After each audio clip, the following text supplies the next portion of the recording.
ఇది Amaron company battery. దీనికి Amaron UPS connect అయి ఉంటుంది. ఇది మనకు వచ్చేసరికి బ్యాటరీ వచ్చేసరికి డీసీ కరెంటు.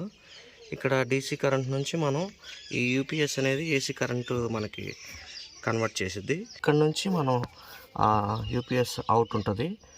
యూపీఎస్ అవుట్ నుంచి మనం ఇట్లా పవర్ తీసుకోవాలి. యూపీఎస్ అవుట్ నుంచి ఇలా మనం పవర్ తీసుకుంటే ఇలా మనకి పవర్ వస్తుంది. ఇక సేమ్ మనం కరెంట్లో ఎలా ఆపరేట్ చేసుకుంటామో కరెంట్తో, దీని నుంచి మనం ఏసీ కరెంట్ డైరెక్ట్గా ఏసీ కరెంట్ తీసుకుంటాం. బ్యాటరీ నుంచి అయితే డీసీ కరెంట్, బ్యాటరీ నుంచి కూడా మనం యాంప్లిఫైర్ కనెక్ట్ చేసుకోవచ్చు. కానీ మనకి ఇవన్నీ రావాలి అంటే మనకి ఏసీ కరెంట్ కావాలి. కాబట్టి ఈ బ్యాటరీ ఏసీ కన్వర్ట్గా మనం కన్వర్ట్ చేసి ఇక్కడ నుంచి స్పైక్ ద్వారా మనం వీటన్ని కనెక్షన్ తీసుకొని మనం ఎట్లా అయితే పవర్కి స్పైక్ కనెక్ట్ చేసుకొని ఎలా వాడుకుంటామో ఇదంతా అలా యూస్ చేసుకోవచ్చు.